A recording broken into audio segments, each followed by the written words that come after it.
Hello students, myself Deepak Derle from Computer Science Department, KTHM College, Nashik. Currently, we are discussing Module 1 as prerequisites in information and network security.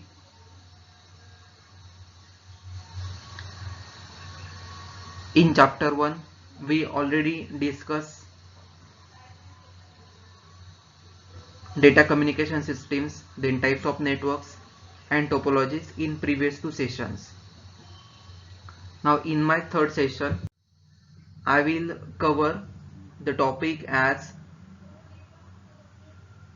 TCP/IP protocol stack, then wireless network, and last topic is internet. Basically, we have two models as OSI and TCP/IP in computer network. OSI stands for Open System Interconnection, and the second one is TCP/IP, which means Transmission Control Protocol / Internet Protocol.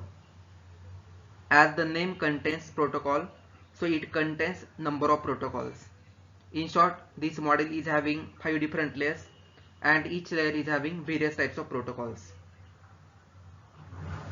Today all over internet, user always uses TCP/IP model. This model supports client server architecture as well as peer-to-peer architecture also. It can almost the synonym of today's internet connection. As I mentioned earlier, computer connections are established and communication happens using some set of rules, and that rules are called as protocols.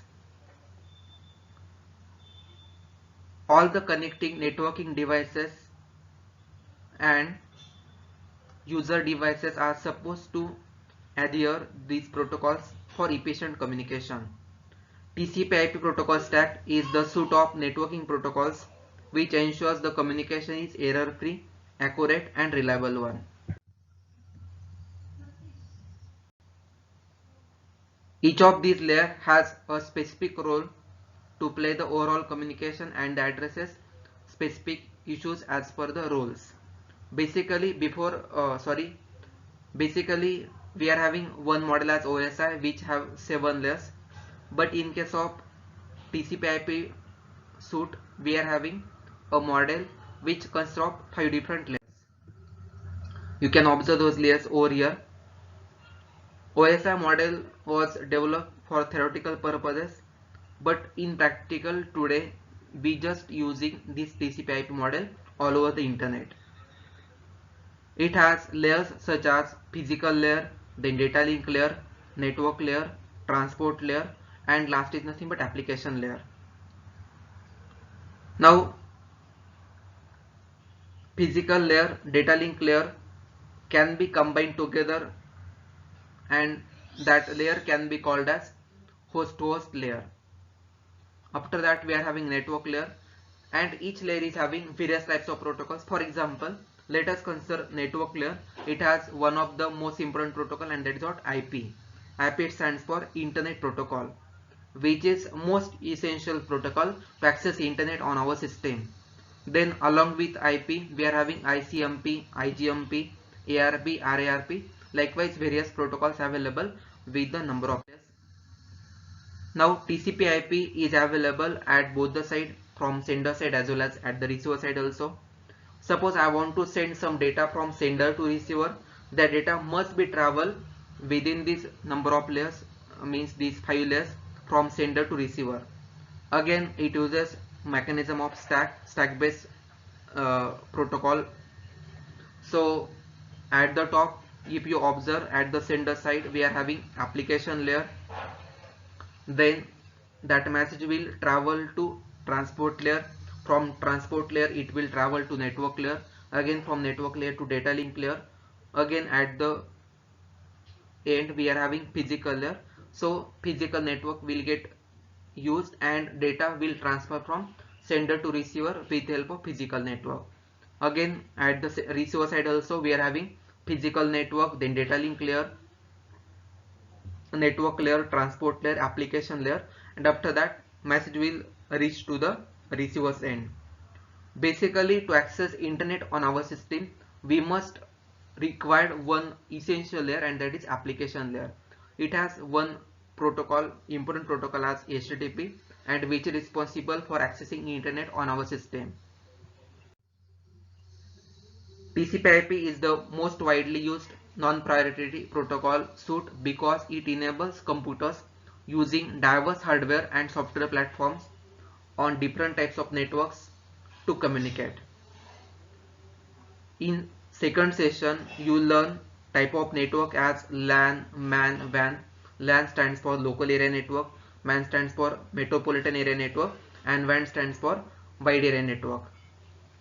So you can use all these protocols with these three types of networks. Then TCP/IP is a collection of protocols named after its two best known and most important protocols as Transmission Control Protocol and the Internet Protocol.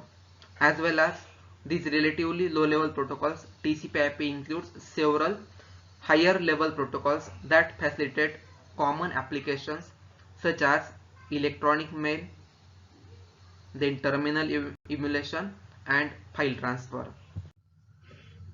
Now we will discuss one by one layer. At the bottom we are having physical layer. So physical layer contains physical addresses, also known as link addresses, and is the address of the node defined by its LAN and WAN. Data link layer includes the address into data frame. Basically it deals with the mechanical and electrical specifications of the interface and transmission medium.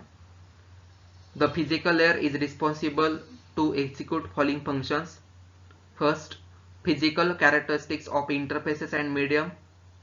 Whenever we have to transfer the data from sender to receiver, so for the sake of security we have to encode the data, so that data encoding also performed by the physical layer. Then for encoding we need to apply bit synchronization on the available message, so that is also function of physical layer.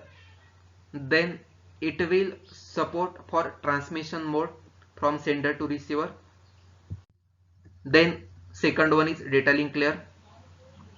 Basically it defines how data is sent through the network, including how bits are electrically or optically signaled by hardware devices that interface directly with a network medium such as coaxial cable, optical fiber cable or twisted pair cable, etc. In first session you learn type of cables, so I think you understood this topic. The protocols available at the data link layer are Ethernet, token ring, etc. After that we are having third layer, and that is network layer. This layer is also known as internet layer. It performs network to network delivery of the data. See here, it is most important part. Whenever we think about internet layer, then it is responsible for network to network delivery. Also we can call it as source to destination delivery.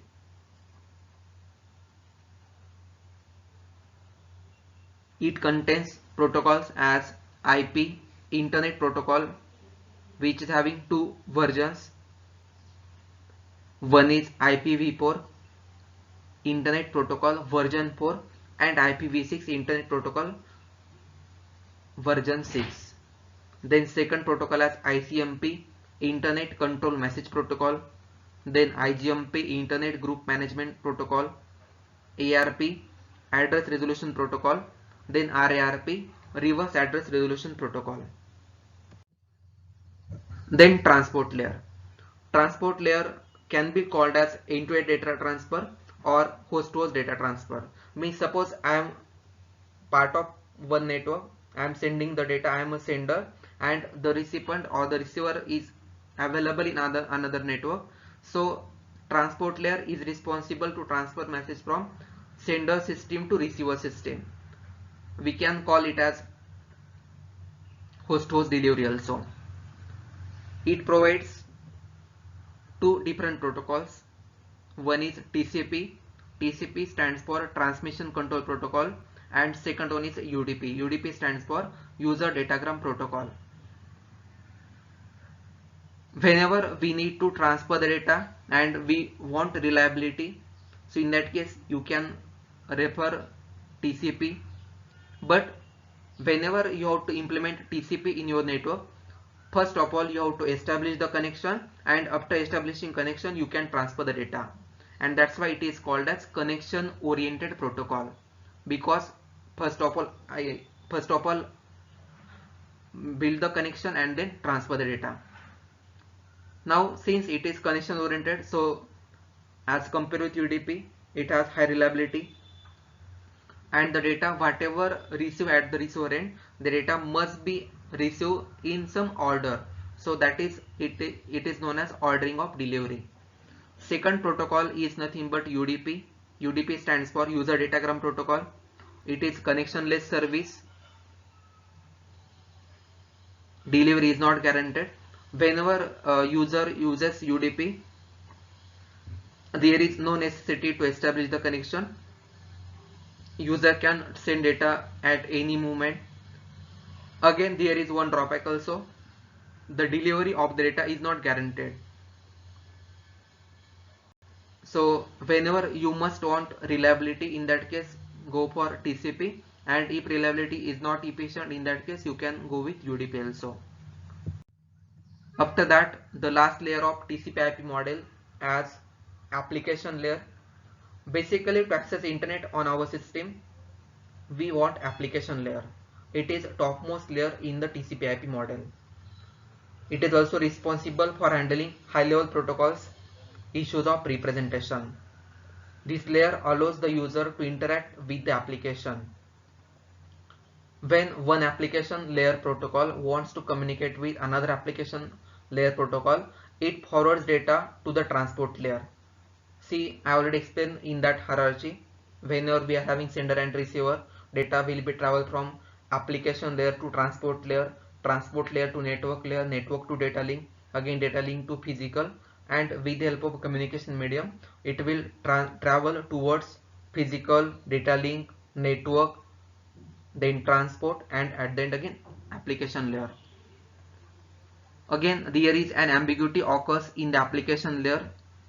Every application cannot be placed inside the application layer except those who interact with the communication system. For example, text editor cannot be considered in the application layer, while the web browser using HTTP protocol to interact with the network via HTTP protocol is an application layer protocol. Now, application layer having some basic protocols. First is HTTP. It stands for Hypertext Transfer Protocol. This protocol allows us to access the data over the World Wide Web.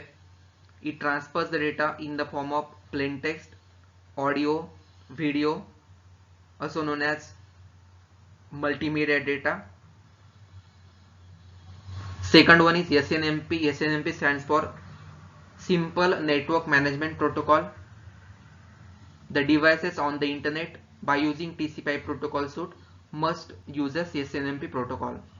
Then third one is SMTP. It stands for Simple Mail Transfer Protocol. See here, that name itself says simple mail transfer. So whenever we have to transfer data with the help of email, you can go for SMTP. Then next one is DNS. DNS stands for Domain Name System. An IP address is used to identify the collection of a host to the internet uniquely, but people prefer to use the names instead of addresses. Therefore, the system that maps the name to the address is known as domain name system. I will give just one example here. Suppose I will tell you some address like 172.24.1.113. Okay, listen again. 172.24.1.113. Likewise, I will explain near about 10 to 15 addresses, and you have to remember it. So if we think, then it is difficult to remember. So the best option is what? Instead of addresses, can I explain it with the help of some names, and then that names are nothing but DNS. Means for Gmail, we are using Gmail name instead of address, like Google also, then Facebook. So we just remember with the help of name instead of addresses. But whenever we put or we add that name into web browser like Google Chrome, Mozilla, at the same moment our browser will map that name with the address, and after matching that address you will redirect to the address of that particular domain. So this is nothing but DNS. After that, last one is FTP. It stands for File Transfer Protocol. It is again a standard protocol used for transmitting the files from one computer to another computer. So this is all about TCP/IP protocol stack. Next topic is wireless network. Wireless network means network is available but without wires. So that connection can be done. So read these points. Wireless networks connect different nodes on the network without using any wired media. This is implemented by using radio frequency known as RF signals. The data or message to be communicated is transferred into high electric oscillations, which are propagated through air in the form of electromagnetic signals. Sometimes we are using access points, which is main device available with wireless network. Access point convert the electrical signal on wire into electromagnetic waves and transmit these waves into the air. Each AP zone can be identified with service set identifier known as SSID. SSID can also be treated as network names. In a big wireless network, more than one APs are used. Suppose there is a small area like one room, one building. You may use only one access point to access wireless network. But suppose you have to access the internet within some buildings. In that case, you have to go with number of access points. So as per the available distance, as per the available area, you need to use number of access point in your network. Wireless networks can be point to point or it can be point to multi-point also. These networks are highly scalable networks as no cabling is involved. At the same time, these are more prone to security attacks as the signal on air can easily be intercepted by the another attacker without physically accessing your network. One example is given.